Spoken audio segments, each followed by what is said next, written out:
that is one turret immediately at the hands of BREN Esports. Guess what? They're even sending their own men upon it just to try to buy even more time. But here's the engagement! Defensive Tempest Ablaze onto Sin. He is out of this fight for now. Another push in mid. I think that turret down bottom might be next. Nay, make it this one in mid. And right now, BREN Esports, they're just taking as much time as they need to be able to secure the late game. Carl Teasy, call him Mr. I Don't Sleep. Now, Leo contra, this is where the jungle choke happens. You can see that BREN Esports is scattering themselves all over the map. Contra, you were saying. Yeah, it's all resources for the side of BREN Esports right after securing that lord. Not only that, you see so many layers that we saw coming from the side of RRQ. Yeah, they want to go in for those picks every single time that they see BREN Esports. They try to dive right at them. Just look at the goal lead right now swinging in favor of the side of BREN Esports. Already 2.5, and well, there's going to be a lot of money for them to buy all these items in.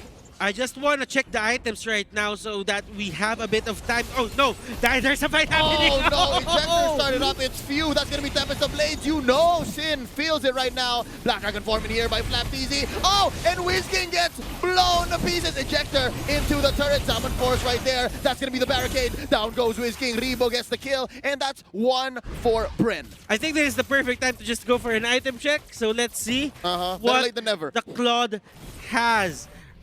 Demon Hunter Sword. He has the Athena Shield up. Check. He has the Golden Staff Check. up. So the items here are not all damage items, but still it gives him a certain amount of protection. For Flap, it's going to be a Cursed Helmet, a Queen's Wings, and a Bloodlust Axe, plus an Oracle, extra tankiness. Rebo here is almost at item lock, so we can expect a lot from him in the coming fights. R7 though, he has a Calamity Reaper, the Feather of Heaven, the Holy Crystal, everything that he needs to deal a certain amount of damage. But Sin with the Queen's Wings, that might help them in the coming fights. Oh, hopefully it does, because Psycho's going right in with an unstoppable force already, but he is getting taken down immediately. And with that, R7 goes into the securing the killing spree by having View taken out.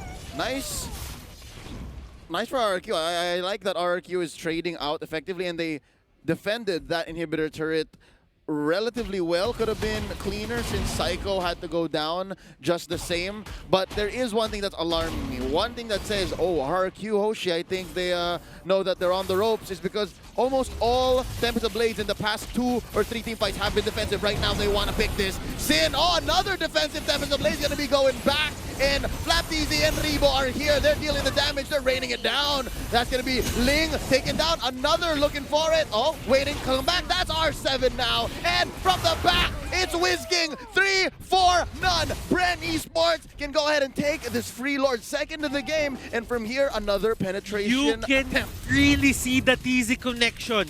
Once Sin goes down for Claude, what Flap does is he goes around with the Black Dragon form, just targeting Sin, and Sin can't do much about that.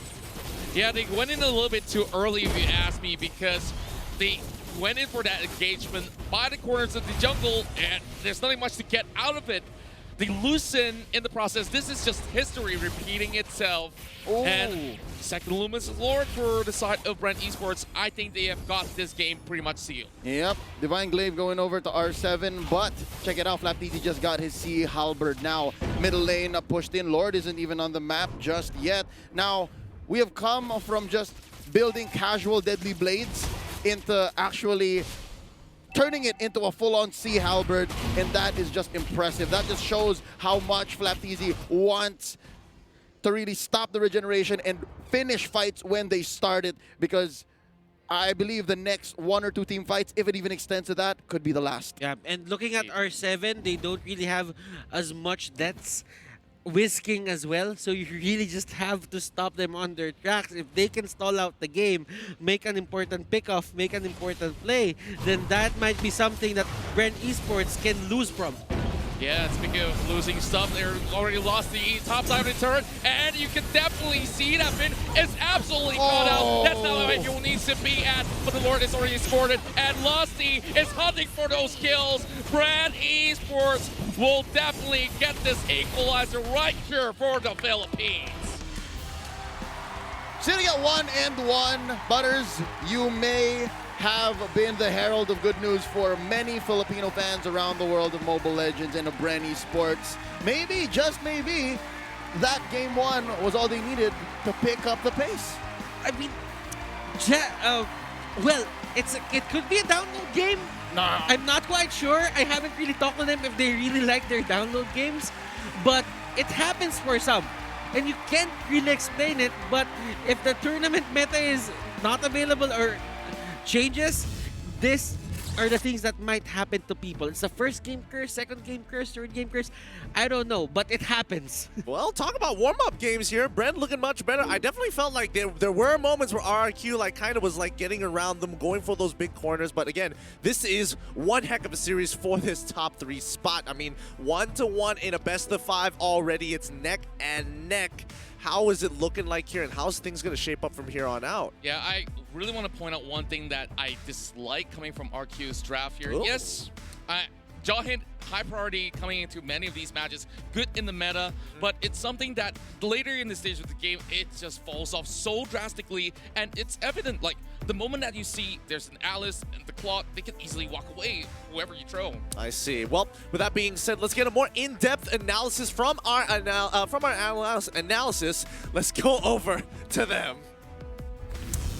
Thank you very much, and I hope someone clipped Gideon because that is gold. That is gold. But yeah, either way, speaking of gold, we got 2 of the teams with yellow on their logo, and in my opinion, right, I think all of the Indonesian fans and all of the Philippine fans are on the edge of their seat. Especially, we watched where RRQ HOSHI seemed pretty good in early as well as the mid stage of the game, but then BREN Esports, they just got back up and they won. What happened? Well, there were so many, I would say, not really bad decisions coming out from RRQ HOSHI, but more on forced errors from their part. Now, I want to say though, the start for RRQ HOSHI was perfect. They know exactly what they wanted to do, and this is some sort of a late game composition from RRQ HOSHI. Yeah, it's the Harith as well as the Ling. You know, the biggest problem, however, is when they are while they are incredibly scaling in the latter stage of the game, they are unfortunately timing based. And in fact, RRQ HOSHI are actually playing with their timings. Biggest problem is, look at the spell that this Harith has. Well, they always go for Purify anyways. Yep. But you can see that as a weakness. If you're looking at BREN Esports, there are many stuns from the side of BREN Esports. Exactly. Which means that they can really force this Purify. And when they were fighting, when they're winning the fights, BREN Esports take the fights that don't involve the Purify on the Harith.